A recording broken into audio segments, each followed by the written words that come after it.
I want to welcome our panel now to discuss the many events that are going on in the world. We have here on set Ed Sullivan, a former New York Assemblyman. Thank you very much for coming on, and I like the double stripes that you've got going on today. We were discussing going different ways. I like that. Hey, you got to keep people on their toes today. Yeah, absolutely. In Washington, we have Michael McKenna, a GOP strategist, joining us as well. Can you hear us okay? I can. Okay, great. So we want to talk first. I want to talk to you both about Libya. Yesterday, we spoke a lot about the fact that there hasn't really exactly been any leadership guidance as far as where this is going in the next couple of days, who's in charge, and whom will the president or the United States or Robert Gates essentially hand control over to. Do we have a clearer picture today? I know a lot of Republicans, Michael, were critical of this, especially those in Congress who felt like they were completely out of the loop. Yeah, I think the Republicans have a real problem, right? We went into Iraq on essentially the same grounds. They would like to not be there, but they're not quite sure how to attack it. And so at this point then, what should we make of the situation? And should we be concerned that we're not more in tune as to exactly what we are doing as a country, as a nation, and as a military in Libya? Yes, well, I think that we have a prototype before us, and that is the assistance that we gave to people of Kosovo when that was under attack from Serbia. And we decided to go in, President Clinton at the time, decided to go in, no boots on the ground, to use that expression, but to go in, and it was to block the subjugation of the people of Kosovo by the people of Serbia, and it succeeded. We didn't lose a single soldier. Now it might happen that we will lose some soldiers. I don't want to belittle that. Right. But whenever you go into military action, things are going to happen. But it was successful. The criminal, the alleged criminal at the time, because he never was brought to trial, Slobodan Milosevic, was brought to trial, died in jail awaiting his trial, and we were able to successfully, in effect, allow a nation to create itself. We didn't create the nation, but allow the nation to create itself. I think that we are going to, if things work out well, we will have allowed the people of Libya to create a more democratic nation. Now, is it going to be exactly as democratic as New Hampshire? I don't know. Is it our role to do such a thing? I mean, does this mean that we're going to enter countries like Syria, for example, and try to do the same thing, or Bahrain, or all the Middle Eastern countries that we've seen violence break out because of these anti-leadership demonstrations that have spread throughout Egypt and so forth exactly. for the past several weeks? I heard a wise saying once, you'll be surprised where it came from, I'll tell you in a minute.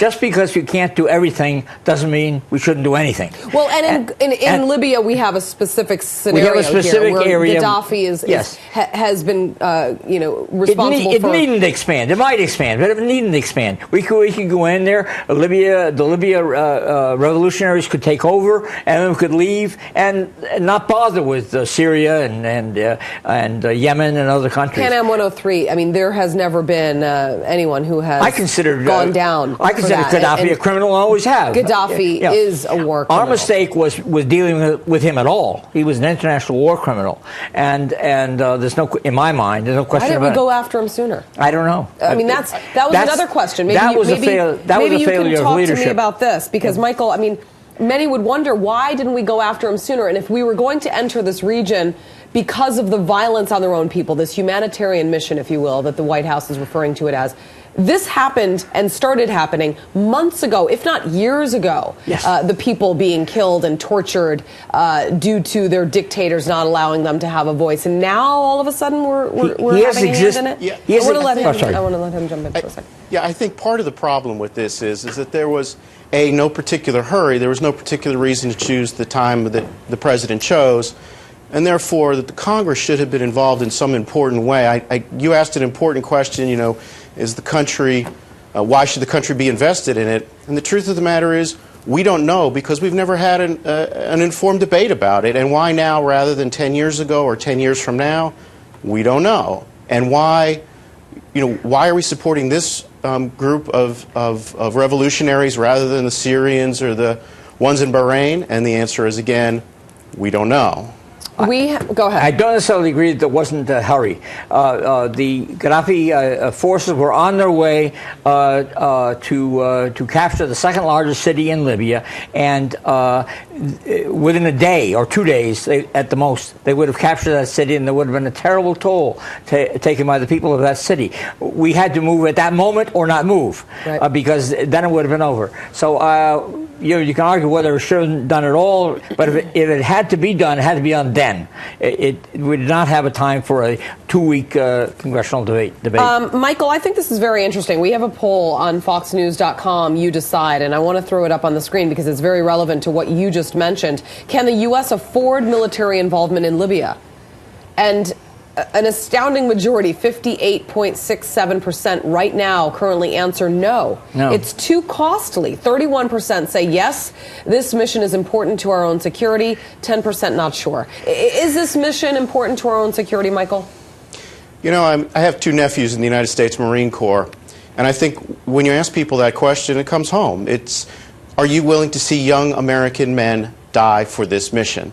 And I'm not. And I think, as the poll shows, a significant chunk of Americans aren't. Okay, so then once either Britain or France take over, what should, I want you both to answer this, what should the United States' role be in the mission in Libya? Well, the question is, does the world need a policeman? And if you answer no, it doesn't need a policeman, that things happen and that's the way it goes, or yes, it does need a policeman, there's a certain norm of civil society that we expect out of every country that's going to call itself a country, then the question is, who is the policeman going to be? Very frankly, I would rather have it be the United States of America, because I think we have more to offer the world, and will be a better policeman. You think we should be a policeman in Libya? I think we should be a policeman wherever there is. I don't think we should go looking for trouble, but I think if a policeman is needed, civilian unrest in the Middle East, do you think the United States should be? I think we made a mistake not going into Rwanda, for example. That needed a policeman. And no policeman was forthcoming. But at what point does the United States finally say we can't solve all the rest of the world's problems? And quite frankly, we can't afford to. We're the leading country of the world. But we can't afford to do this. And we're talking about a budget deficit. That's a decision that you make after and we're talking about, Democrats wanting to raise taxes on Americans. How about just stop entering all these different countries? Can we afford not to? You understand, I was protesting out in the streets right outside this building on the entry of the war into Iraq. I'm not a big war fan. I thought the Iraq thing was The war was for safety concerns due to the fact that they were concerned, whether you believe it or not, that Saddam Hussein had something to do with 9/11. But this is to protect civilians, and while we never want to see civilian casualties, now that we're in it, and Gaddafi's saying this is going to be a long war, Michael, I mean, we're in it. So now what? Yeah, I think that's part of the problem. I have yet to hear a clearly articulated set of objectives. Well, we're in it to protect civilians. Well, the truth of the matter is you're either in it to change the regime and kill the guy in charge, or you're not really in it. The Chinese are torturing their own people. Are we going to invade China next? Probably not, because we have interests there. I'll be out in the streets again if you're doing